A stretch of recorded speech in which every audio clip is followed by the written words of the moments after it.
We'll be following the usual format of broadcast section first, then dailies, and we'll end with the Sundays. If we could ask everyone to raise their hand if they'd like to ask a question, and we'll look to get around as many people as possible. We'll start with Vicky Gomersall at Sky Sports News. Hi there, Thomas. How are you doing? Hi, I'm fine. Good, good. Thanks. Can we just start with Romelu Lukaku, if we can? How's he looking? Is he fit for Sunday? Is he going to play? Is he going to be in your starting 11? Yeah, well, we have one more training to go, but the week was a heavy load for him because he was in the group with the late starters from our guys. So it was a kind of an overload week so far. Today was lower intensity, and tomorrow we will have an important training before the match. But like I said, if we are hoping that he's on the pitch for Sunday, and things look like it. Is he the last piece of your jigsaw, do you feel, Thomas, or are you looking to bring in some more signings? Because obviously you've let go a lot of players, so you've got a bit more funds. Do you think you're going to use that? Yeah, we let go players because I truly also believe that everybody needs a role and needs a place to fight for. So it was also necessary. Also, I don't like it at all because the guys who left us played a big role in the last campaign, and it was a very successful campaign, and you build relationship with your players, and it's not nice to let them go, but at the same time is sometimes also necessary because like I said, everybody needs a role, and everybody needs a situation which is worth fighting for. So these are the decisions we made. Is Romelu the missing piece? Well, we hope, but at the same time, we try to find solutions for any questions who are asked during games, and we want to still be a strong squad, and a squad that comes from a team effort, and Romelu is that kind of personality and profile that we were missing up front, and from now it's our job to push ourselves to the limit. What about at the back then? Because it's an exciting new prospect. I see Chalobah. Is he going to stay in your plans? Because I know he's been out on loan. What's the future hold for him at the moment? Well, I think he did a fantastic pre-season with us, and he's a very good player, and even more important, a top character. He has both feet on the ground, and he took his chance very impressively. He played very, very good matches in pre-season. He performed 120 minutes against Villarreal and another strong 90 minutes now against Crystal Palace. So I think it's very logic that he stays with us and is looking for his chance here. Like you said, we let go some players, and Trevor is the guy that we absolutely want to keep, and this is the status for him. So he's going to sign a new contract then, yes? This actually I don't know. Actually, I absolutely don't know nothing about the contract situation. I just know that we had a talk yesterday, and I think that his situation is that he went out for loans. He had the minutes he needed to develop, and now is a good moment to stay with us and to be part of the group and do further steps to fulfill his dream, which is to be a part of a strong Chelsea squad, which he is in the moment, and we trust him, and he deserves this. This is not a gift. Is what he deserves for now, and this is a good situation for us and for him right now. And I'm absolutely not aware what it means for his contract. Okay, just finally from me then, the North London derby. How excited are you with all the fans to be back in it as well? Yeah, we had a pre-season match with not all the fans in it, but we could see like the atmosphere and the energy that this derby and this stadium can produce. I think it's always a tough one. It's always a tight one. It's like what it is in derbies and in North London derby. So North London game. They had a bit of a rough start now, and I think from their perspective, it can be like a help that a big rival from within the city arrives now, and it can be like can create a situation where they stick together and try to win their crowd over with a strong performance. So we should be absolutely prepared for the best Arsenal possible. They have qualities, they have a strong coach, they have a strong team, strong lineup, strong signings. So I think we should prepare for the best Arsenal possible, and at the same time do what we need to do, push the standards to the limit on this very Sunday. Let's see where our limit is, and look for an intense game, look for intensity, look for rhythm, and look for a confident game on and off the ball. This is what we're looking for, and anything else but a tough game would be a big surprise. We'll go to Ian Abraham's TalkSport. Hi Thomas, how are you? Hi, I'm fine. You're a man who knows his stuff. You'll know about the curse of the number 9 shirt at Chelsea. Generally, strikers who wear the number 9 shirt don't do very well. But I know that Romelu Lukaku is going to break that curse. How many goals are you expecting from him this season? 50, 60. Honestly, until winter. Normally until winter. No, we expect to have an impact. Let's see where the impact is. Of course, we expect goals. We should not talk around it. And he himself expects goals. And why? Because he delivered goals everywhere he played.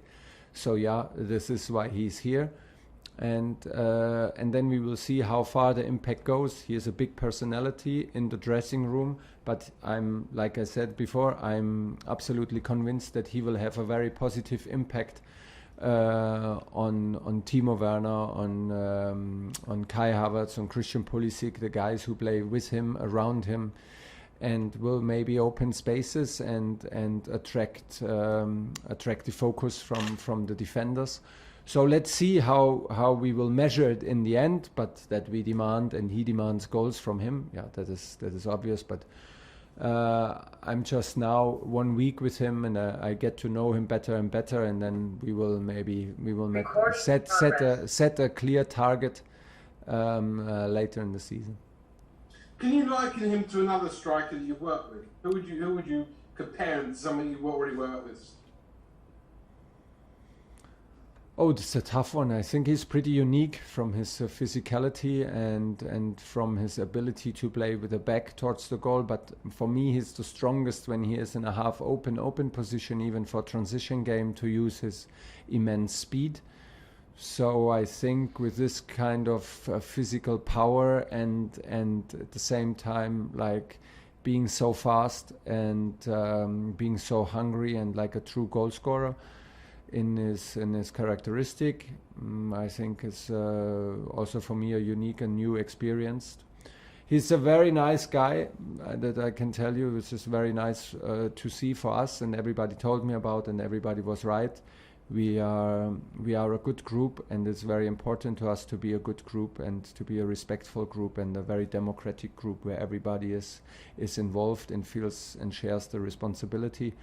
And this is a very, very good fit to us. So let's hope it stays that positive. Okay, we'll go to Olivia Bazzago at PLP. Hi Thomas. Hi. Can we just have an update on some team news on Hakim Ziyech, on why Christian Pulisic didn't train open training? Well, Christian is unfortunately pretty easy to explain. He had a positive test and needs to follow the protocol, so he was not in training and is not available for the game. Hakim and N'Golo were both in training today and did everything until yesterday to be in training today. Had absolutely no problems, so we need to have another more physical, more intense training session tomorrow with them and with the team, and decide after tomorrow's training session at 11. But right now it seems very positive that both can be in the squad for Sunday. And just another word on Trevor Chalobah. He's, you've got Jorginho, Kante and Kovacic, obviously your three main midfielders. Yeah. Have you seen enough from Trevor Chalobah yet to maybe think that he might play in midfield? Of course, he excelled there in the loans that he went on. Yeah, we know this. For us, so far, he only played in the back three. So right now I would say this is the positions. These are the three positions where he can maybe achieve the most on a high level football. But it's only my opinion after 6-7 weeks, and there's enough room and enough space and enough time to convince me that he is maybe even a solution for us as a fourth midfielder. At one time we will maybe try it. One time there is some stuff to improve on this kind of level when the game is so tight, when you need to open spaces so quickly. It's a big difference to play in midfield in Premier League or with all the respect, or in a smaller team in France, where you maybe can rely on ball wins and transition game. We have also many phases where we have a lot of ball possession and need to find creative solutions. So hopefully we don't need to try it, because that would mean that our three top guys are in shape and healthy. But we have this in mind. We just talked on the pitch about it within the staff, because he was doing a good ball possession exercise in the middle of the pitch, and I just asked the same question to all of us: could he even be maybe the number 4 solution? We need to find it out and give some time in it. I think now is not the time to confuse him and to try too many roles. He settled in in the back three. He knows now, he learns now what it takes to play on this position in terms of football tactics and behavior, principles of the game. Now he needs to learn what it takes to be a professional for Chelsea. He has big role models at his side, big experience and top players. So step by step, and maybe sometimes we will put him in midfield when all the other processes are done. Okay, we have time for a couple more in this section. We'll go to George Cummings, BBC, and then end with Nick Jewell, PA. Thank you. Thomas, hello. I just wondered, I'm sure you're aware about this COVID outbreak at Arsenal, and how much of a different team are they going to be this week compared to the team that they played against Brentford? Yeah, wasn't as good as they have been. I actually don't know what the team will be. It's a bit like it's a difficult one to predict. For me, the situation, when I put myself into their shoes, the situation is a bit like they can play maybe the underdog role here because of the complications they had now with the COVID situation, the difficulties they had in the first match, and to lose a first match. I think they will try to put themselves into the underdog role and fight from there in this London derby, which is fair enough, and this is on us to be absolutely focused and well aware of everything that they will ask us, because there is a lot of quality in the squad. They have quality signings, they have quality players in their squad, and they can hurt anybody if you're not concentrated, if you're not aware of the danger. So in the end it comes down to us. What do we demand of us? And there we will be very, very clear, and hopefully we can reach our top level to be able to produce a top result. Now, please don't sit on the fence with this question, but UEFA announced their men's player of the year. It's N'Golo Kante, Jorginho and Kevin De Bruyne. So if you had a vote, who would you be voting for? I would give 2 votes for my 2 players, of course. I cannot. It's clear. And the men's coach of the year, you're up for that. So you're up against Pep Guardiola and Mancini. So who would you be voting for in that one? I would not vote. Let the others vote. I mean, we know about it and I heard about it, but it's not the most important in before a match, not in between matches. It's in general not the most important, the individual awards. The most important is that we produce performances as a team. That includes me, the manager, and everybody in the staff. And that includes, of course, every player. It's a team sport, and that's why we love it, and it will always stay like this. Thank you, and then we'll end on Nick Jewell, PA. Hi Thomas, hope you're well. Thanks for your time as always. Just with Hakim, obviously great news that it's not a serious injury. He's had his issues before, hasn't he? I mean, I know it's not a completely normal pre-season for him, but it must have been better than last year. And yeah. I mean, do you think that we can see the best, and you can see the best of him this season? Hopefully, maybe with a partnership with Lukaku, that could be quite tasty, couldn't it? Of course. Chances you create directly in India. Actually, any partnership could be very promising when Hakim plays on a high level of his on his high level. I think he was very promising in the preseason. He had some very good matches last season. Also some difficulties and hard decisions from me to take. But the preseason was very promising and pretty impressive from him. The attitude he arrived here was absolutely the right attitude to grow and to show personality. This is what he did fantastic from day one. He was decisive in every single friendly game we played, and he was decisive actually in the first competitive game in the final against Villarreal. Very, very unfortunately he got injured, so now we need to take care of it because on one side we are very happy that he's back on the pitch.